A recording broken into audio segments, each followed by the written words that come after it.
Cümleten selamun aleyküm hanımlar. Diva Patik YouTube kanalıma hepiniz hoş geldiniz. Bugün birlikte artık iplerle çok güzel, çok kolay, dikişsiz iki şiş patik yapacağız. Ben patiğimde ana renk olarak krem kullandım. Desenlerim içinde şöyle 3 farklı rengim var. Yarım kalmış artık iplerim. Şişlerim 3 numara. Modelim bu şekilde. Çok güzel, çok şık, çok hoş bir model oldu hanımlar. Bu şekil patiğimizin tabanı, topuğumuz hiçbir yerinde dikişimiz yok. Bu patik benim elimin ölçülerine göre 37-38 numara ayaklar için uyumlu oldu. Hemen patiğimizi kenara bırakıyorum. Birlikte modelimize başlayalım. Patiğimize şu taban bölümden başlıyoruz hanımlar krem ipimiz ile. İpimin ucunda şöyle bir miktar bir ip bırakıyorum. 49 ilmek atacağız. Şu birinci ilmeğim, 2, 3, 4, 5, 6 bu şekilde 49 ilmek atalım gelelim. 49 ilmeğimi attım geldim. Hemen şu ucumuza bir düğüm atacağım. Bu bölümde haroşa örgü yapacağız. Ben örgümüzün hem ön hem arka yüzünde düz örgü örerek haroşalarımı elde ediyorum. Kenar ilmeğimi aldım. İlmeklerimi sırasıyla düz yani haroşa olarak örüyorum. Bu şekilde sıra sonuna kadar örelim gelelim. Evet, sıra sonuna kadar ördüm geri dönüyorum. Şimdi ön yüzdeyiz. Ön yüzde olduğumuzu şöyle kabul ediyorum. Şu başlangıç ipimiz eğer sol taraftaysa ön yüzdeyiz demektir. Bakın burada da bir diş haroşamız oluştu bile. Bu bölümde hanımlar haroşalara devam edeceğiz ta ki 4 diş haroşa olana kadar. Ön yüzdeyim. İlmeklerimi sıra sonuna kadar düz öreceğim. Ardından geri döneceğim. Arka yüzde de tekrar düz öreceğim. Burada 2 diş haroşa olacak. Aynı işlemi tekrar edeceğim. 3 diş tekrar edeceğim 4. Burada 4 diş haroşamız olana kadar örelim. Ardından buluşalım. Evet hanımlar 4 diş haroşamı ördüm ve geldim. Şimdi ön yüzdeyiz. Bu aşamada ön yüzde düz, arka yüzde ters örgü uygulaması yapacağız. Şimdi ön yüzde kenar ilmeğimi aldım. İlmeklerimi sıra sonuna kadar düz olarak öreceğim. Böyle sıra sonuna kadar örelim gelelim. Sıra sonuna kadar ilmeklerimi ördüm geri dönüyorum. Arka yüzde ikinci sırada hanımlar kenar ilmeğimi aldıktan sonra ilmeklerimi ters örüyorum. Sıra sonuna kadar ters örelim gelelim. Evet, sıra sonuna kadar geldim. Tekrar ön yüzde bu 3. sıramız olacak. Yeniden hanımlar ön yüzde kenar ilmeğimi aldıktan sonra ilmeklerimizin tamamını sıra sonuna kadar düz örelim. Ardından 4. sıra arka yüzde tekrar ilmeklerimizi ters örelim. Ön yüzde buluşalım. Evet, ön yüzde düz, arka yüzde ters ördüm hanımlar. Bakın arka yüzde kenar ilmeğimi örmüyorum sonuncu ilmeğimi çünkü ön yüzde renk geçişi yapacağım. Şimdi ön yüzdeyiz hanımlar. 4 sıra ön yüzde düz, arka yüzde ters krem ile ördük. Bu modellerimiz 4 sıradan oluşuyor. Şimdi modelde 1. sıramız. Sarı ipim ile başlayacağım ilk modelime. Öncelikle ilk ilmeğimi, kenar ilmeğimi sarı ipim ile düz ördüm. Sarı ipimin ucunu da hanımlar hemen şurada kremime düğümleyin, patiğimiz sökülmesin. Modelde 1. sıramız yapacağımız işlem şu. Bakın ortada hemen önde 5 tane ilmeğim var. 5 ilmeğe model kuracağız. Bu 1, 2, 3 yani tam ortadaki ilmeğin 1, 2, 3, 4 ilmek altına inerek alttan sarı ipimle şöyle uzunca bir ilmek çıkartıyorum. Şöyle. Ardından öndeki 5 ilmeğimi sarı ipimle düz örüyorum. 1, 2, 3, 4, 5. Tekrar alta aynı yere girerek uzunca bir ilmek daha çıkarttım. İlk modelimizi yaptık. Model aralarında bir ilmek kremi örmüyoruz hanımlar. Hemen öndeki 5 ilmeğe tekrar ikinci modeli yapacağız. Ortadaki ilmeğin yani 1, 2, 3. ilmeğin 4 ilmek altına iniyorum. 1, 2, 3 ve 4. Uzunca bir ilmek çıkartıyorum. 5 ilmek düz örüyorum. 2, 3, 4, 5. Ve tekrar aynı yere girerek bir uzun ilmek daha çıkartıyorum. Şöyle. İkinci modeli de yaptık. Aralarda bir ilmek kremi örmüyoruz. Bir diğer modelimi yapacağım. Ortada önde 5 ilmek var. Ortadaki ilmeğin 1, 2, 3, 4 ilmek altından uzunca bir ilmek çıkartıyorum. İplerimiz arkada hanımlar, sıkı tutmayalım, biraz gevşek kalsın. Patiğin esneklik payı kaybolmasın. Hemen buraya 5 ilmek düz örüyorum. 4, 5. Yine aynı yere girerek uzunca bir ilmek daha çıkarttım. Bir kremi örmeden alıyorum. Devam ediyoruz. Bir diğer modeli kuracağız şimdi. Tam önde 5 ilmek var. Ortadaki ilmeğin 4 ilmek altından şöyle uzunca bir ilmek çıkarttım. 5 ilmek düz örüyorum. 4 ve 5. Tekrar aynı yerden bir ilmek daha çıkarttım. Bir kremi örmeden aldım. Diğer modelimi yapıyorum. Önde 5 ilmek var. Ortadaki ilmeğin 4 ilmek altından uzun bir ilmek çıkarttım. 4 ilmek düz örüyorum. Tekrar aynı yerden bir uzun ilmek daha çıkarttım. Bir kremi örmeden aldım. Diğer modeli yapıyorum. Tam bu ortadaki ilmeğin 4 ilmek altından uzun bir ilmek çıkarttım. 5 ilmek düz örüyorum. Tekrar aynı yere girerek bir uzun ilmek daha çıkarttım. Araya bir kremi örmeden aldım. Yeniden önde 5 ilmek var. Ortanca ilmeğin 4 ilmek altından bir ilmek çıkartıyorum.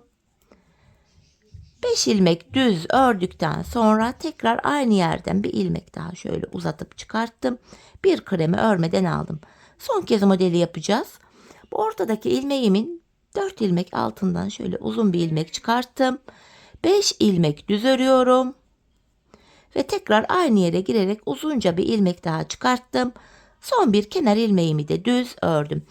Modelin birinci sırasını bu şekilde yaptık hanımlar. Bakın, modelde ilk sıramız bu şekildeydi.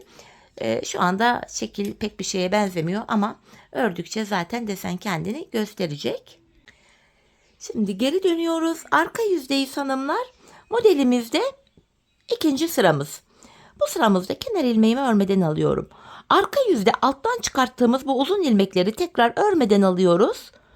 Ön yüzde düz ördüğümüz 5 ilmeği yine ters olarak örüyoruz arka yüzde. Tekrar bakın, uzun ilmeğimi örmeden alıyorum. Bir kremi de örmeden aldım. Bakın, tekrar uzun ilmeğimi örmeden aldım. Ortadaki 5 sarı ilmeğimi ters örüyorum.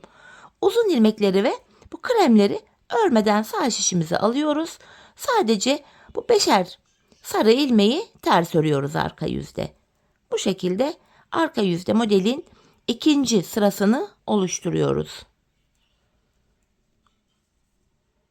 Şöyle. Sıra sonuna kadar gidiyoruz böyle.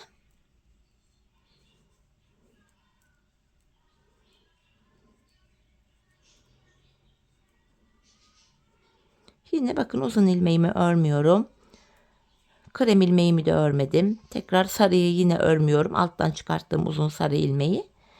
5 ilmeği ters ördüm. Bakın, yine uzun ilmeği yine örmüyorum. Kremi de örmedim. Diğer sarı uzun ilmeğimi de örmedim. 5 tane sarıyı ters örüyorum. Tekrar uzun ilmeği örmedim. Ön yüzde renk geçişi yapacağım için sonuncu ilmeğimi de örmeden sağ şişime aldım. Şimdi ön yüzdeyiz hanımlar. Modelde 3. sıramız.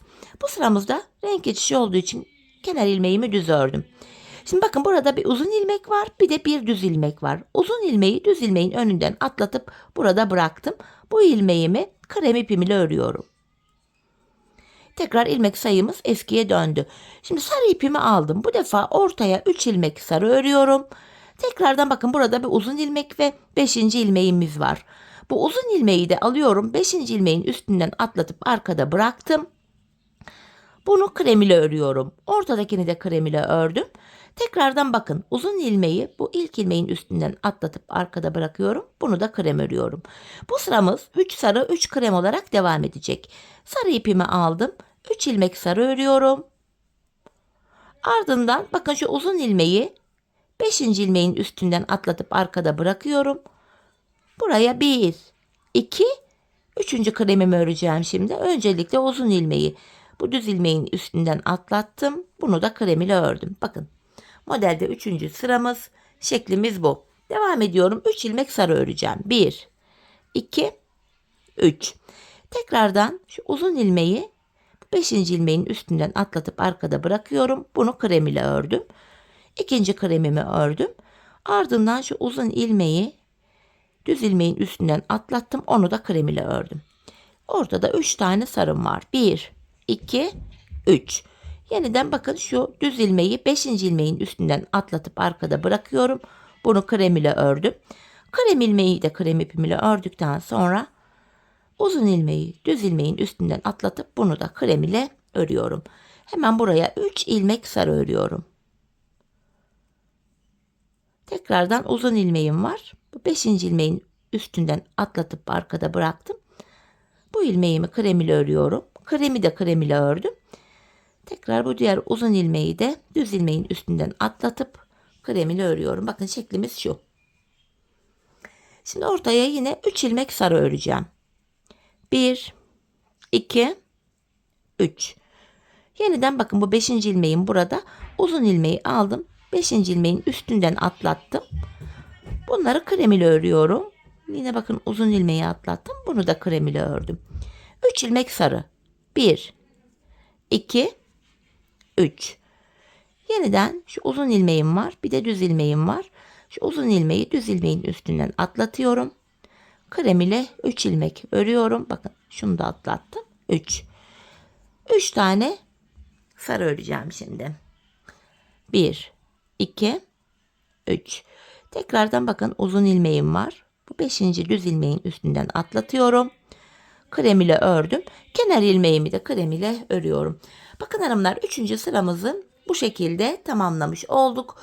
Geri dönüyorum. Arka yüzde modelde 4. ve sonuncu sıramız hanımlar. Bu sıramızda kenar ilmeğimi aldım. Hemen yanına 1, 2 tane ters ördüm. Burada 3 ilmek sarımız vardı. Tam ortadaki sarı ilmeği sarı ile ters öreceğiz. Aralarda 5'er tane kremimiz ters. Bu şekilde. Şöyle. Bir sarıyı ters örüyorum. 5 krem. Bu sıramız 5 krem 1 sarı olacak şekilde devam ediyor. 1 sarı 5 krem. Modelimizin hanımlar sonuncu sırası da bu şekildeydi. İlk modelimizi tamamladık. Kaydırmalı bir model. İkinci model kaydırmalı kurulacak. Onu da sizlere anlatacağım. Yeniden 5 ilmek kremi ters örüyorum. Bir tane sarı. 5 krem. Bir sarı. Ve kalan 3 ilmeğimi de krem ile ters ördüm. Evet hanımlar, model tamamlandı bu şekilde. Şimdi ilk modeli yaparken hanımlar krem ipimiz ile ön yüzde düz, arka yüzde ters. Bakın şu haroşalardan hemen sonra 4 sıra örmüştük. Şimdi ikinci modeli yapmadan önce yine krem ipimiz ile ön yüzde düz, arka yüzde ters ilmeklerimizi 4 sıra örelim, ardından buluşalım. Evet hanımlar, 4 sıra ön yüzde düz, arka yüzde ters ördüm. Şimdi ikinci yeşil modeli yapacağız. Kaydırmalı kurulacak hanımlar. İkinci modelde hanımlar öncelikle ilk 3 ilmeğimi yeşil ile öreceğim. Şu birinci ilmeğim. Şu 2. Yine yeşil ipimin ucunda düğümleyeceğim. Şöyle. Patiğim sökülmesin diye eklediğimiz yeni ipi düğümlüyoruz. Şu da 3. ilmeğim. Ardından hanımlar bakın burada bir krem örmeden alıyorum. Yine önde 5 ilmek var. Tam ortaya modelimizi kuracağız. Bakın alttaki 2 modelin tam ortasına gelecek şekilde. 1, 2, 3. Bu tam ortadaki 3. ilmeğin 1, 2, 3, 4 ilmek altından uzunca bir ilmek çıkartıyorum. 5 ilmek düz örüyorum. 3, 4, 5. Tekrar aynı yere girerek bir uzunca ilmek çıkarttım. İlk modeli yaptık. Aralara bir krem örmeden alıyoruz. Hemen ikinci modeli yapacağız. Şu öndeki 5 ilmeğin tam ortasındaki 3. ilmeğin 1, 2, 3, 4 ilmek altından yine bir ilmek çıkartıyorum. 5 ilmek düz örüyorum. Tekrar aynı yere girerek uzunca bir ilmek daha çıkarttım. İkinci modelimizi de yaptık. Yine araya bir krem örmüyoruz. Yeniden bakın önde 5 ilmek var. Ortadaki ilmeğin 1, 2, 3, 4 ilmek altına inerek uzun bir ilmek çıkartıyoruz. 5 ilmek düz örüyoruz. Ve aynı yerden tekrar şöyle bir uzun ilmek daha çıkartıyoruz. aralarda bir kremi örmeden alıyoruz. Bu şekilde sıra sonuna kadar modelin ilk sırasını yapalım gelelim. Sıra sonuna kadar hanımlar modelimi kurdum. Bakın son 4 ilmek kaldı. Bir kremi örmeden sağ şişimi alıyorum. Kalan 3 ilmeğimi yeşil ile ördüm. Şimdi arka yüzde modelde ikinci sıramız. Kenar ilmeğimi aldım. Bu yeşil ilmeklerimi ters örüyorum. Yine ip benden tarafta bakın kremi örmeden alıyorum. Alttan aldığımız uzun ilmekleri de örmeden alıyoruz. Sadece ön yüzde ördüğümüz 5 düz yeşil ilmeği arkada ters örüyoruz. Yine uzun ilmekleri ve kremleri örmeden alıyorum. 5 ilmeğimi arkada ters örüyorum. Tekrar bakın uzun ilmeklerimi ve kremlerimi örmeden alıyorum. Bu 5 ilmeklerimi ters örüyorum. Bu şekilde sıra sonuna kadar örelim gelelim. Evet hanımlar, arka yüzde ikinci sıramı tamamladım. Ön yüzde üçüncü sıradayız. Şimdi krem ipimi aldım. Buraya hanımlar ilk ilmeğimi renk geçişi olduğu için örüyorum. 2, 3, 4. Bu kreme kadar krem ipimizle ördük. Şimdi bakın bu uzun ilmek öndeki düz ilmeğin üstünden atlatıp arkada bıraktım. Bunu da krem ile örüyorum. Şimdi yeşil ipimi aldım. 3 ilmek yeşil öreceğim. 1, 2, 3. Şimdi bu diğer uzun ilmeği de bakın şu 5. ilmeğin şöyle üstünden atlatıp bu şekilde arkada bırakıyorum. Bunları krem ile örüyoruz. Ortadaki bir ilmeğim de krem. Yine uzun ilmeği düz ilmeğin üstünden atlatıp arkada bıraktım. Bakın bunu da krem ile ördüm. 3 yeşil 3 krem oldu.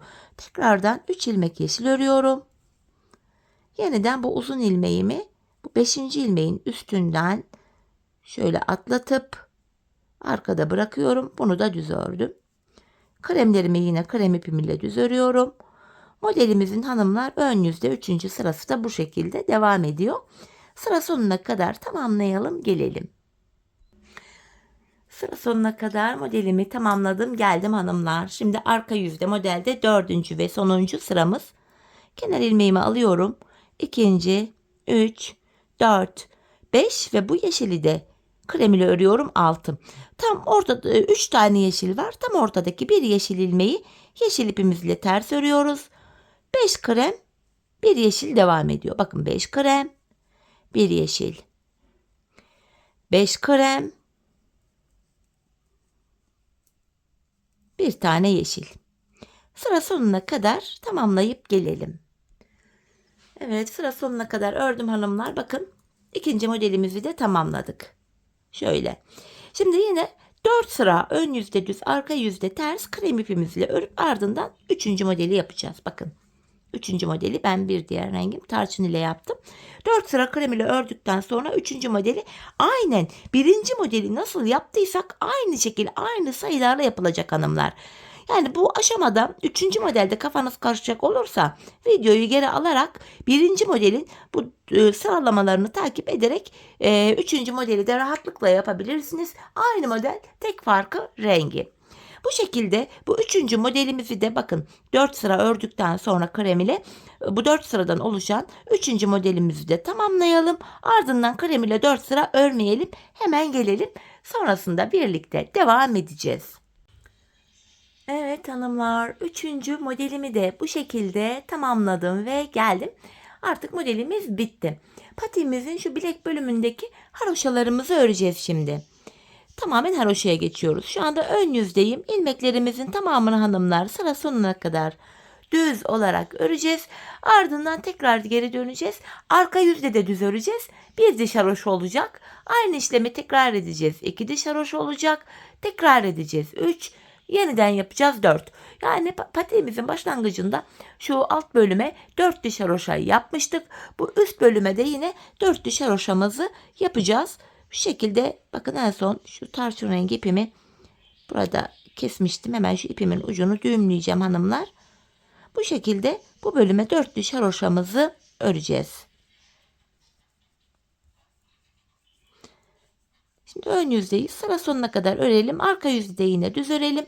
Burada 4 diş haroşa olana kadar bu üst kenar bölümünü tamamlayalım. Ardından buluşalım. Evet, buraya 4 diş haroşamı ördüm ve geldim. Şimdi patiğimizin sağ ayağı ve sol ayağı bu aşamada ayrılıyor. Kafanız karışmasın diye şu mankende gördüğümüz sağ ayak, bakın. Bu sağ ayağı nasıl yaptığımı size örerek göstereceğim hanımlar. Bakın, örerek anlatıyorum. Ben bu sağ ayağı yaparken 4 diş haroşamı ördükten sonra yine ön yüzde ilmeklerimin tamamını sıra sonuna kadar ördüm. Şimdi birazdan söküp sol ayağı sizlere göstereceğim yine. Şimdi bu şekilde sıra sonuna kadar örelim gelelim. Evet, ilmeklerin tamamını ördüm. Ardından geri döndüm. Bakın sağ ayağı nasıl yaptığımı gösteriyorum, mankendeki modeli. Şimdi arka yüzde hanımlar, şişimizde toplamda 49 ilmeğimiz vardı. Burada hanımlar ilmeklerimi ikişer ikişer toplayarak kestim. 27 ilmek kestim. Bakın şöyle, şu birinci kesimim, şu ikinci kesimim, 3, 4, 5. Bu şekilde 27 ilmek kestim.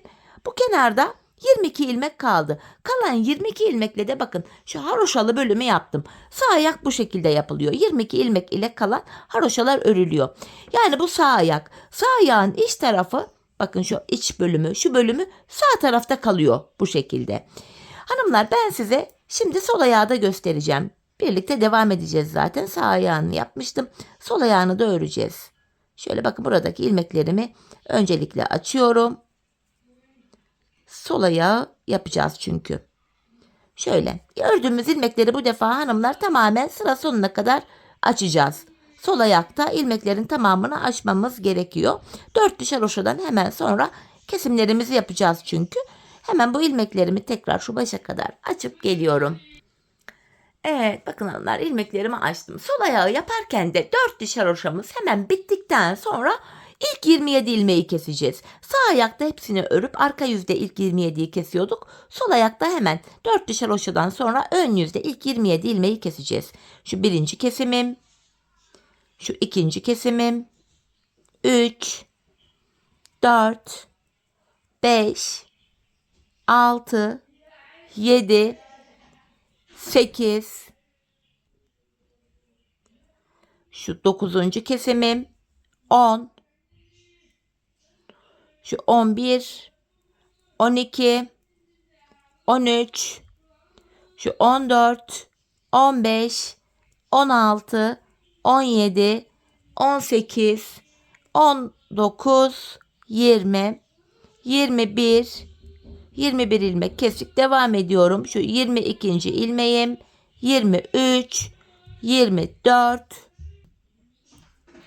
şu 25. ilmeğim, 26 ve 27. 27 ilmek kestim hanımlar. Şimdi burada 22 ilmek kaldı. Bakın 4, 8, 12, 16, 20, 22.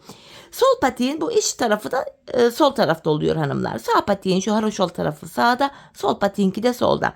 Şimdi bu 22 ilmek ile patiğimizin haroşolarını öreceğiz iç kısımdaki. Şimdi buradaki ilmeklerimi artık ilk ilmeğimi aldım. Haroşa olarak örüyorum. 22 ilmek ile haroşalara devam ediyoruz. Sağ patiğin haroşalı tarafı bu tarafa denk geliyordu. Aynı şekilde haroşalar devam edecek. Sıra sonuna kadar ilmeklerimi örüyorum. Bakın, tekrar geri döndüm. Buradaki 22 ilmek ile yine haroşalarımı öreceğim. Bir tık kısa şiş kullanacağım hanımlar. Videoda uzun şiş zorluyor biraz. Yine 3 numara aynı şişlerle devam ediyorum. Bakın, arka yüzdeyim. Yine ilmeklerimi haroşa olarak örüyorum.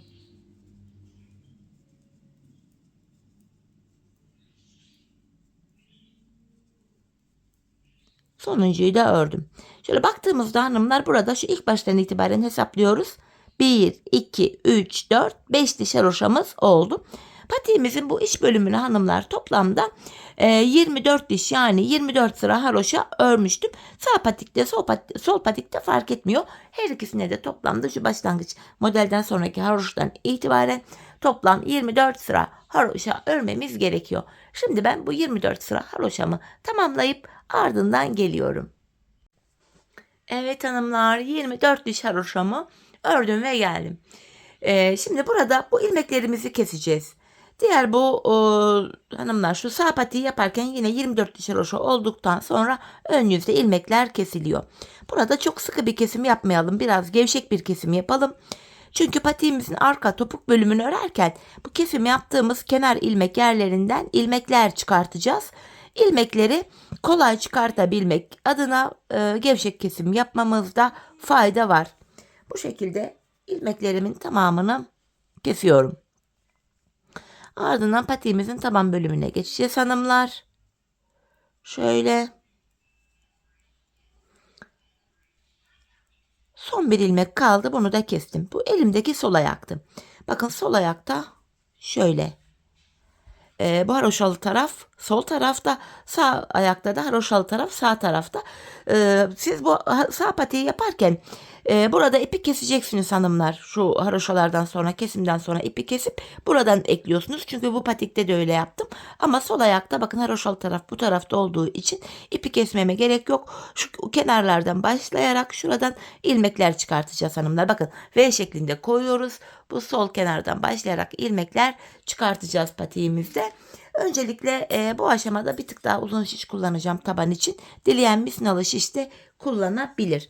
Şimdi sırasıyla buralarda kenar ilmek yerlerimiz var. Buralardaki kenar ilmek yerlerine sırasıyla girerek ilmeklerimi çıkartıyorum. Bakın bu şekilde ilmeğin iki kanadına birden girerek. Bu sağ patiği yaparken hanımlar ilmek çıkartmaya şu modelli taraftan başlayacaksınız. Çünkü sağ patiğin bu kenarı modelli tarafa denk geliyor. Bu sol patikte de haroşalı tarafa denk geliyor. Yani hiç fark etmiyor. Şöyle patiği V şeklinde koyup bu kenardan ilmekler çıkartıyoruz. Bakın burada 4, 8, 9, 10, 11 ilmek olmuş. Bu şekilde şu uca kadar geleceğiz. Şuraya kadar. Ardından şu diğer uca kadar gideceğiz. Şuraya kadar. Bu uçtan bu uca toplamda 87 ilmek çıkaracağız hanımlar. Şimdi 87 ilmeğimizi çıkartalım. Gelelim. Evet 87 ilmeğimi çıkarttım geldim. Şimdi geri dönüyorum hanımlar. Arka yüzdeyim. Kenar ilmeğimi aldıktan sonra arka yüzde ilmeklerimizin tamamını sıra sonuna kadar yine haroşa öreceğiz. Bu şekilde örelim gelelim. Evet ilmeklerimi sıra sonuna kadar ördüm geldim hanımlar. Şimdi burundan başlayarak taban kesimine geçiş yapacağız. Buruna 9 ilmek ayıracağız hanımlar. Şişimde toplamda 87 ilmeğim var. 87 ilmekten 9'u çıkartınca geriye 78 ilmek kalıyor. 78 ilmeği de iki kenara eşit paylaştırınca yanlara 39'ar ilmek düşüyor. Öncelikle tabanımızı yapabilmek için kenar ilmeğim ile birlikte bu şekilde ilk 39 ilmeğimizi örmemiz gerekiyor. Buraya 39 ilmek örüp geliyorum. Evet 39 ilmeğimi ördüm. Şimdi patiğimizin burnu için 9 ilmek daha öreceğim. 1, 2, 3, 4, 5, 6, 7, 8, 9. Saydığımız anda sol tarafta da 39 ilmek kaldı. Bu 9 ilmekten sonra tekrar geri dönüyorum. Taban bölümünde ipimiz hep karşıda oluyor ve ilk ilmeği örmeden alıyoruz. 9 ilmeğimi öreceğim. Şu ikinci ilmeğim 3, 4, 5, 6, 7, 8, 9. Tekrar geri döndüm. 9 ilmek ile hanımlar şurada bir diş haroşamız oluştu. Tabanımız 13 ilmek olacak ve 13 olana kadar da her sırada yanlardan birer ilmek örerek ortaya ekleyeceğiz. Yine ip karşıda ilk ilmeğimi örmeden aldım. 9 ilmeği örüyorum. 3, 4, 5, 6, 7, 8, 9. Bir ilmek kenardan örerek ortaya ekledim. 10 oldu. Geri dönüyorum. Yine ip karşıda ilk ilmeği örmeden aldım. 10 ilmeğimi öreceğim. 2, 3, 4, 5, 6, 7, 8, 9, 10. Bir ilmek de kenardan örerek ortaya ekledim. 11. Tekrar geri döndüm. Yine ip karşıda ilk ilmeğimi örmeden aldım. 2, 3, 4, 5, 6, 7, 8, 9, 10, 11. Bir ilmek kenardan örerek ortaya ekledim. 12. Geri dönüyorum. Yine ipim karşıda ilk ilmeğimi örmeden aldım. 12 ilmek öreceğim. 4, 5, 6, 7, 8, 9, 10, 11, 12. Bir ilmek kenardan örerek ortaya ekledim. 13. Tabanda 13 ilmek oldu. Artık 13 ilmek üzerinden kesimler yapılacak. Bu aşamada 12 ilmeği öreceğiz. 13. de kesim yapacağız. Yine ip karşıda ilk ilmeğimi aldım. 2, 3, 4, 5, 6, 7, 8, 9, 10, 11, 12. 13. de yandan da bir ilmek alıp ikisini kesiyorum. Kesimden sonra geri döndüm. İp karşıda, ilk ilmeği örmeden alıyorum. 12 ilmek öreceğim. 3, 4, 5, 6, 7, 8, 9, 10, 11, 12. 13. de yandan da bir ilmek alıp ikisini keserek örüyorum. Tekrar geri döndük kesimden sonra. Aynı işlemi yapacağız hanımlar. 12 ilmek öreceğim. 2, 3, 4, 5, 6, 7, 8, 9, 10, 11, 12. 13. de yandan da bir ilmek alıp ikisini kesiyorum. Tekrar geri döndük. Yine ipimiz karşıda, ilk ilmeği örmeden aldım. 12 ilmek örüyorum. 5, 6, 7, 8, 9, 10, 11, 12. 13. de kesimimi yapıyorum. Hanımlar, tabanımız 13 ilmekle bu şekilde örülecek. Biz bu kesme işlemine sağ ve sol şişimizdeki ilmekler bitene kadar devam edeceğiz. Şimdi tabanımızı örelim, gelelim.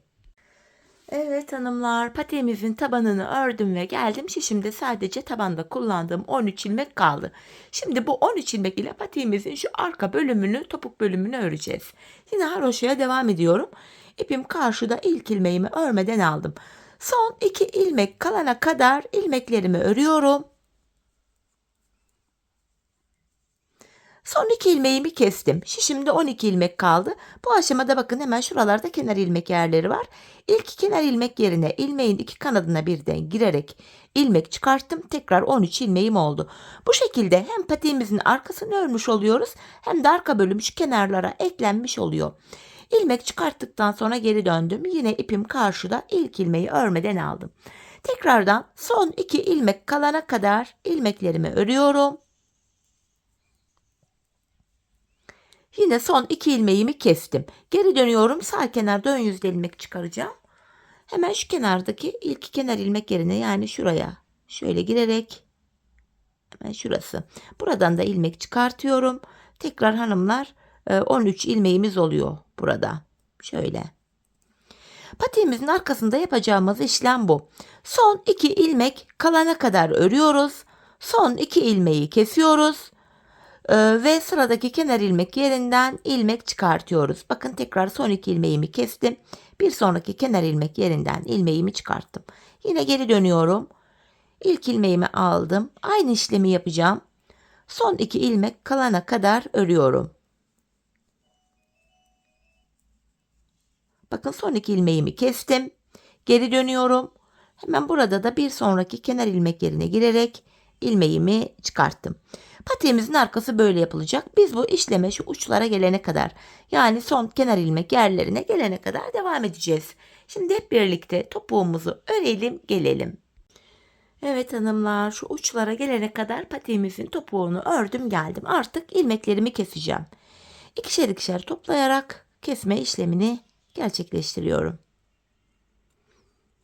Patiğimizin bu örgü bölümünü tamamladık. Kenar tığlamamız var. 3 sıradan oluşan. Hemen onu da göstereceğim sizlere.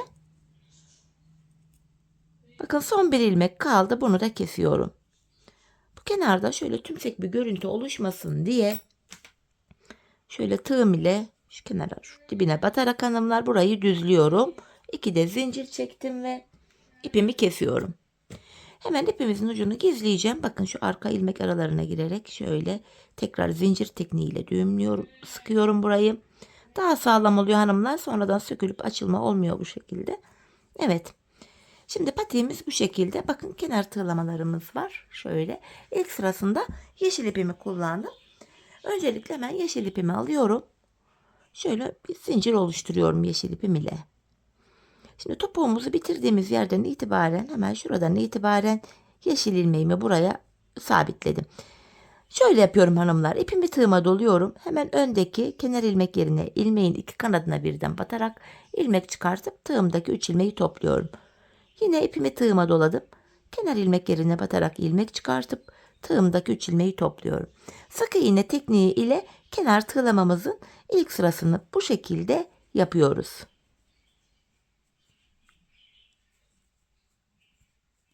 Bu şekilde. Şimdi hanımlar, patiğimizin çevresini şöyle şu ilk başladığımız yere kadar yapalım, gelelim. Evet, kenar tığlamamın ilk sırasını yaptım hanımlar. Hemen bir zincir çekip yeşil ipimi kesiyorum. Yeşil ipimin ucunu şu yeşil ilmek aralarına girerek, şuralara girerek gizleyeceğim. Kenar tığlamamızın ilk sırası bu şekildeydi. Şimdi ikinci sırasını yapacağız. İkinci sıramızda da sarı ipimi kullanacağım. Şöyle ipimin ucunu gizledim öncelikle. Evet, şimdi sarı ipimi alıyorum. Bu defa sarı ipim ile şöyle bir ilmek yapacağım. Şöyle. Tekrar yeşilde yaptığımız işlemin aynısını yapıyoruz. Bu yeşil sık iğnenin içine batarak şöyle ilmeğimi sabitledim. Yine hanımlar sık iğne tekniği. İpimi tığıma doluyorum. Bu yeşil sık iğnenin içine batarak şuradan ilmek çıkartıyorum. Tığımdaki ilmeklerimi topluyorum. Bu şekilde sırası ile yeşil sık iğne bakın. Sık iğnelerin içine batarak ilmek çıkartıyoruz. Ve tığımızdaki ilmekleri topluyoruz. Şöyle. Yine patiğimizin çevresini aynı şekilde şu ilk başladığımız yere kadar yapalım gelelim. Evet hanımlar, sarı ipim ile kenar tığlamamı tamamladım. En son bakın başladığım yere kadar yaptım. İpimin ucunu kesip arkaya düğümledim. Şimdi kenar tığlamamda son sıra. Tarçın rengi ipimi kullanacağım. Öncelikle şöyle bir ilmek oluşturuyorum. Bunu sarıyı bitirdiğim yerden itibaren bakın ilmeğimi şuradan şöyle sabitliyorum şuraya. Şimdi ters sık iğne yapacağız hanımlar. Geri geri gideceğim. Bakın bir gerideki sık iğnenin içine batarak ilmek çıkartıyorum. Tığımdaki ilmeklerimi topluyorum. Bir gerideki sık iğnenin içine batarak ilmek çıkartıyorum. Tığımdaki ilmekleri topluyorum. En son sırada bu şekilde ters sık iğne tekniği kullanıyoruz hanımlar. Geri geri gidiyoruz. Dileyen yine bu üçüncü sırada da yine düz sık iğne tekniği kullanarak kenar tığlamasını yapabilir. Ben bu sırada bu şekilde tercih ettim. Geri geri gidiyorum.